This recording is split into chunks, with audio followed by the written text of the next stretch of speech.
आज ABP news पर आप देख रहे हैं डॉक्टर स्पेशल। देश के सभी डॉक्टरों को एबीपी न्यूज़ का शुक्रिया। अभी भी देश के सामने कोरोना का संकट सबसे बड़ा संकट है। अब सबसे ज़्यादा चिंता बच्चों को लेकर है, क्योंकि बच्चों के लिए अभी भारत में वैक्सीन नहीं है। बच्चों की वैक्सीन के लिए ट्रायल ज़रूर चल रहे हैं, लेकिन इस प्रक्रिया में अभी वक्त लगेगा। इसी प्रक्रिया से जुड़े हुए हमारे साथ दो बड़े डॉक्टर जुड़ रहे हैं। दिल्ली एम्स से कम्युनिटी मेडिसिन के हेड डॉक्टर संजय रॉय और एम्स पटना के कम्युनिटी मेडिसिन के डॉक्टर सीएम सिंह हमारे साथ जुड़ रहे हैं। डॉक्टर साहब, आपका बहुत बहुत स्वागत है। सवालों के सिलसिले को शुरू करें तो उससे पहले मैं आपको दोनों को शुक्रिया कर देना चाहता हूं, क्योंकि आप दोनों का बड़ा रोल रहा इस मेडिसिन की वैक्सीन के ट्रायल के समय, और आप ही लोगों की संरक्षण में वैक्सीन के ट्रायल पूरे हुए और उसके बाद आज हम लोग वो वैक्सीन ले पा रहे हैं। मेरा सवाल सबसे पहले डॉक्टर संजय रॉय से है। ये कहा जा रहा है कि तीसरी वेव आएगी, तीसरी लहर आएगी तो ये बच्चों के लिए घातक होगी। ये सिर्फ आशंका है या इसके पीछे कुछ पुष्टि है, कुछ तथ्य हैं, कुछ रिसर्च है? ये बहुत ही इम्पॉर्टेंट क्वेश्चन है, क्योंकि ये जो है बच्चों में उनके माता पिता में सभी लोगों में एक पैनिक क्रिएट कर चुका है। माता पिता या इवन बच्चे भी पूछते रहते हैं कि थर्ड वेव में क्या होगा और हम लोगों का क्या होगा। इस टाइप के क्वेश्चंस अक्सर आते रहते हैं। देखिए, कोई भी वेव इस पे डिपेंड करता है। हम लोग एपिडेमियोलॉजी में पढ़ाते हैं 2-3 चीज़ें, एजेंट, होस्ट और इन्वायरमेंट।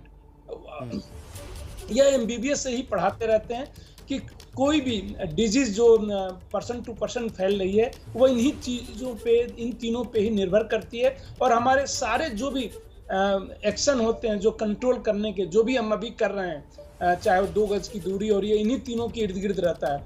मैं पहला होस्ट पे आता हूँ कि होस्ट अगर बचा हुआ है बहुत ज़्यादा तो वह डिजीज हो सकती है।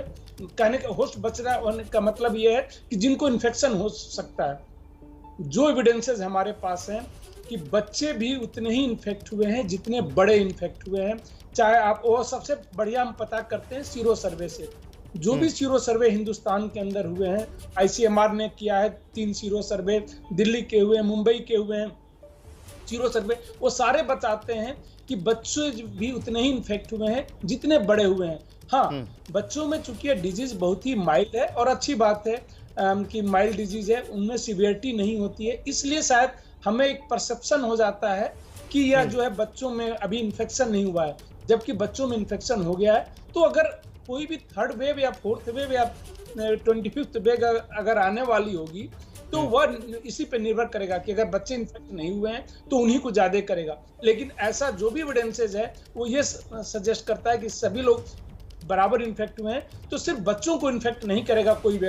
जो बचे हुए लोग हैं जिनको अभी तक इन्फेक्शन नहीं हुआ है उनको ही जो है ज्यादा होने की संभावना है, और उसमें सारे लोग आएंगे, चाहे बच्चे हों, बुजुर्ग हों, सभी आ सकते हैं। इसके पीछे जो है कोई बहुत बड़ा वैज्ञानिक तथ्य नहीं है कि सिर्फ आएगा थर्ड वेव और बच्चों को इन्फेक्ट करेगा। इसलिए बच्चों को तो मस्त रहना चाहिए, उनको टेंशन नहीं लेना चाहिए कि थर्ड वेव में उनको बहुत बड़ी दिक्कत होने वाली है, क्योंकि वैसे भी डिजीज उनके माइल्ड है।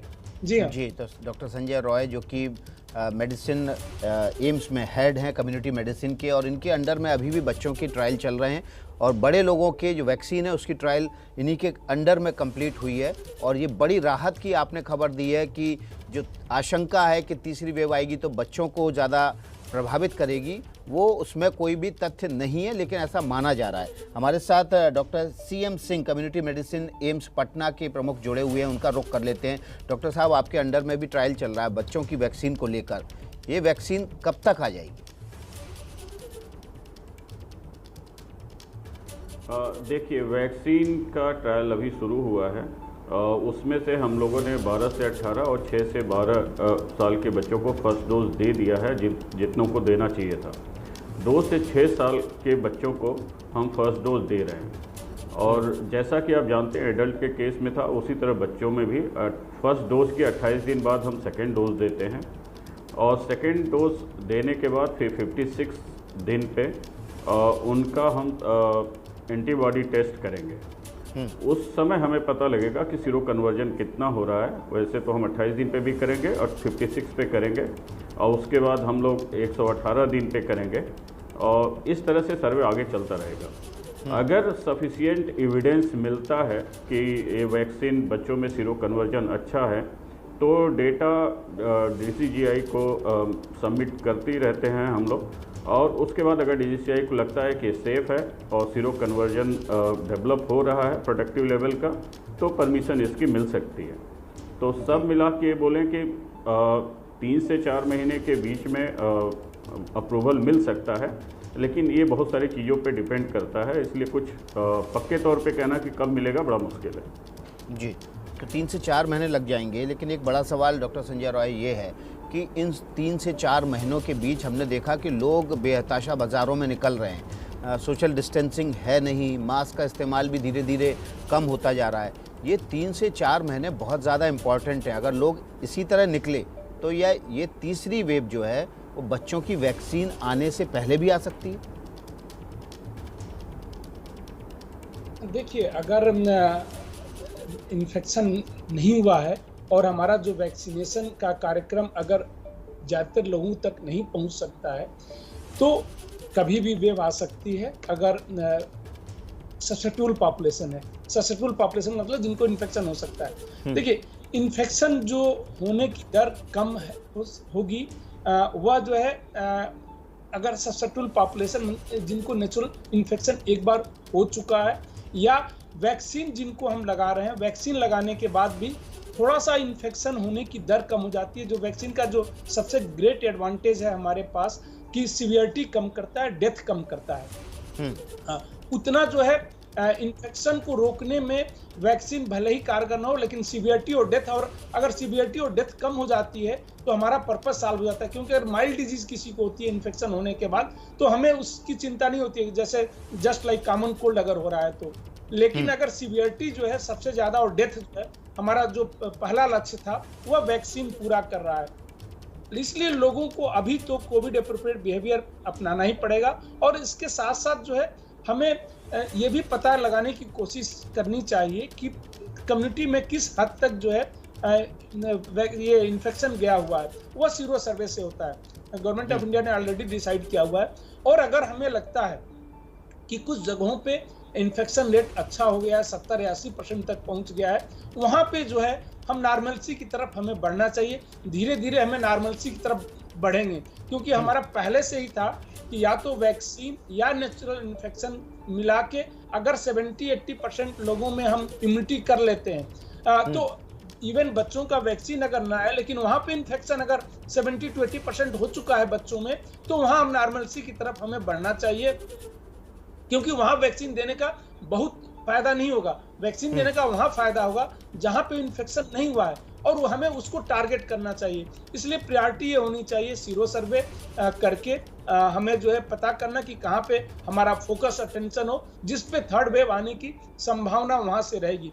ये सब अगर हम करें स्ट्रेटजिक इससे एक्शन जो है, तो ज्यादा जल्दी जो है, और थर्ड वेव की अगर कोई वेव आती है तो बहुत सीवियर इम्पैक्ट नहीं होगा, क्योंकि ओवरऑल अगर हमारे यहाँ डेथ कम होती है, हॉस्पिटलाइजेशन कम होता है, सिक्योरिटी कम होती है, तो हमारा लक्ष्य पूरा हो जाता है। और थर्ड वेव या कोई भी वेव आए, हमें उसकी चिंता नहीं रहेगी। जो मेन थर्ड वेव की चिंता नहीं रहेगी आप कह रहे हैं। लेकिन मेरा बच्चों से जुड़ा सवाल है डॉक्टर CM सिंह से कि किस आयु वर्ग के बच्चों को हमें अब फ्री हैंड दे देना चाहिए अगर उनको वैक्सीन नहीं भी लगी है, क्योंकि तमाम जो जैसा कि डॉक्टर संजय रॉय बता रहे हैं कि बच्चों में बहुत ज़्यादा सीवियर नहीं हो रहा है, हल्के फुल्के सिम्टम्स के साथ हो रहा है, तो जो डर है ख़ास तौर पर 14 से 18 साल के बीच के बच्चे हैं, क्या उनको अब फ्री हैंड देना चाहिए कि वो आ जा सकें तमाम कोविड प्रोटोकॉल के साथ, तमाम जो स्पोर्ट्स खिलाड़ी हैं वो अपने स्टेडियम ज्वाइन कर सकें,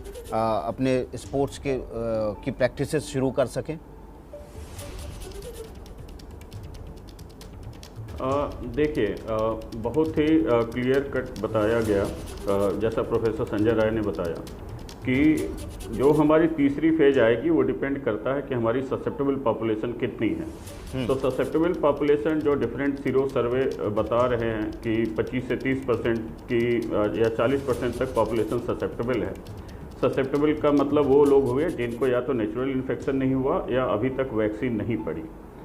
तो अगर हम ये, जैसा कि आप भी बोल रहे थे कि हम लोग जो मास्क है या डिस्टेंसिंग है उसको हम फॉलो नहीं कर रहे हैं, बहुत सारी जगहों पे काफ़ी लापरवाही बरती जा रही है। और ये बात सही है कि अगर इस तरह से लापरवाही बरती गई तो धीमे धीमे आने वाले समय में हो सकता है 2 महीने में या 3 महीने में हमें तीसरी वेव देखने को मिले। लेकिन जहाँ तक बच्चों की बात है, बहुत ही क्लियरली प्रोफेसर राय ने बताया है कि चाहे हमारा फर्स्ट वेव रहा हो, सेकेंड वेव रहा हो, उसमें बच्चे बड़ों के बराबर ही इन्फेक्ट हुए हैं।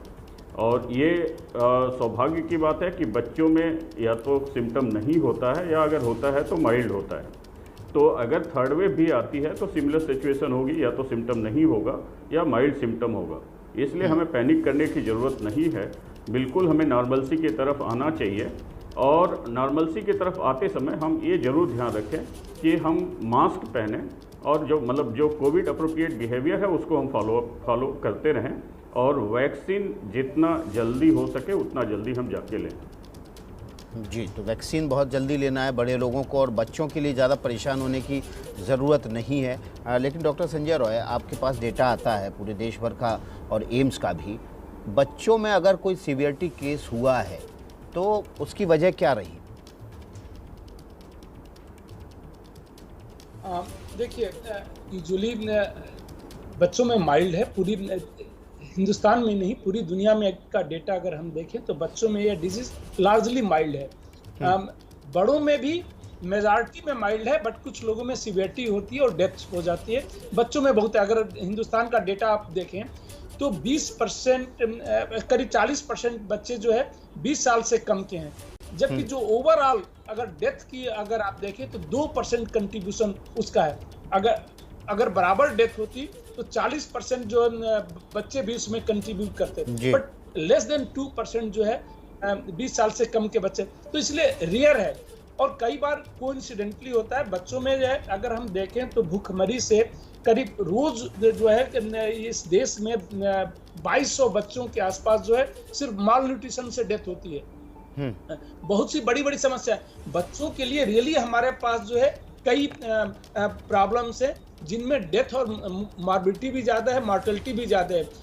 और जहाँ तक कोविड-19 की बात है तो बच्चों में रियली यह बहुत ही माइल्ड है अभी तक, और यह अच्छी बात है। जहाँ तक आप नॉर्मलसी की तरफ बच्चों के लिए बढ़ने की बात करते तो रियली देखिए, हमें जो है पब्लिक हेल्थ में हमेशा देखना पड़ता है कि एडवांटेजेस क्या है किसी भी एक्शन का और उससे नुकसान क्या है। अगर बेनिफिट ज़्यादा है, जैसे वैक्सीन के केस में बेनिफिट ज़्यादा है एडल्ट में, तो इसलिए हम वैक्सीन उनको देते हैं जी। सेम अगर बच्चों को हम घर पे रखते हैं तो हमें ये देखना पड़ता है कि क्या इनका मानसिक विकास, overall development, long term development में कोई इम्पैक्ट हो रहा है और वह हार्म है। इसीलिए दुनिया के ऑलमोस्ट सारे देश देखिए तो स्कूल कॉलेजेस इतने लंबे समय तक कहीं नहीं बंद हुआ। चाहे यूरोप के कंट्रीज ले लीजिए आप, कुछ देश ने तो एक दिन के लिए भी नहीं बंद किया स्कूल को, जैसे स्वीडन का ले लीजिए। इवन यूके जितने इतने बड़े बड़े वेव है, फर्स्ट वेव से उनका सेकेंड थर्ड वेव 30 गुना ज़्यादा था, लेकिन फिर भी जो उन्होंने कहा कि लास्ट में करूंगा जो अपने स्कूल को बंद करूंगा, क्योंकि स्कूल बंद बच्चों में एक तो माइल्ड डिजीज है और दूसरा जो इसका इम्पैक्ट जो है बच्चों में जो लॉन्ग टर्म होगा वो बहुत ही बड़ा होगा।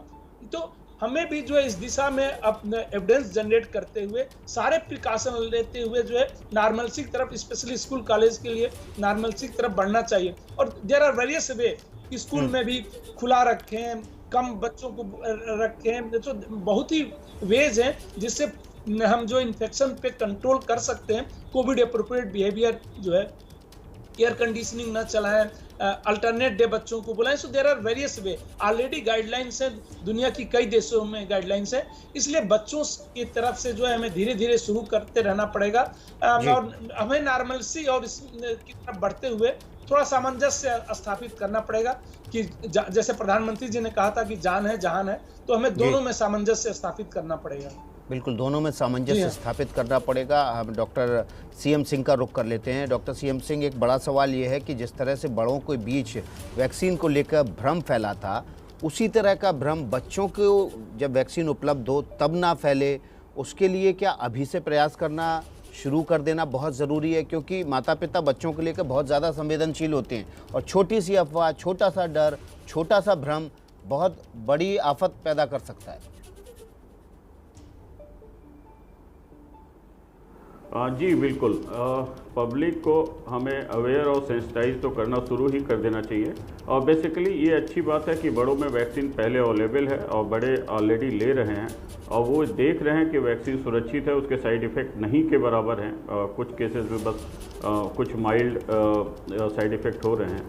तो इसलिए अगर मैं आपको बताऊं तो जैसे हम लोग जिस समय बड़ों में ट्रायल कर रहे थे और लोगों को वॉलंटरली इंफॉर्मेशन प्रिंट और इलेक्ट्रॉनिक मीडिया के माध्यम से दे रहे थे, तो जो रेट था लोगों का ट्रायल में पार्टिसिपेट करने का, आपको जान के अच्छा लगेगा कि बच्चों में उस तरीके से ज़्यादा लोग आगे आए, माँ बाप ज़्यादा आगे आए बच्चों को लेकर ट्रायल में पार्टिसिपेट कराने के लिए।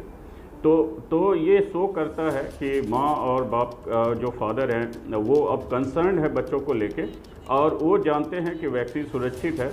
तो मुझे लगता नहीं कि जब बच्चों के लिए वैक्सीन अवेलेबल होगी तो बहुत ज़्यादा हेजिटेंसी होगा। जी, बहुत बहुत शुक्रिया आपका डॉक्टर CM सिंह और doctor Sanjay Roy ABP news से जुड़ने के लिए। आज डॉक्टर्स डे है और इस पर ABP न्यूज़ एक खास कवरेज लेके आया है ताकि आपको हम इस कोरोना काल में सही सलाह देश के बड़े प्रतिष्ठित डॉक्टरों के ज़रिए पहुंचा सकें और कोरोना से जुड़े अहम बिंदुओं को आपसे अवगत करा सकें।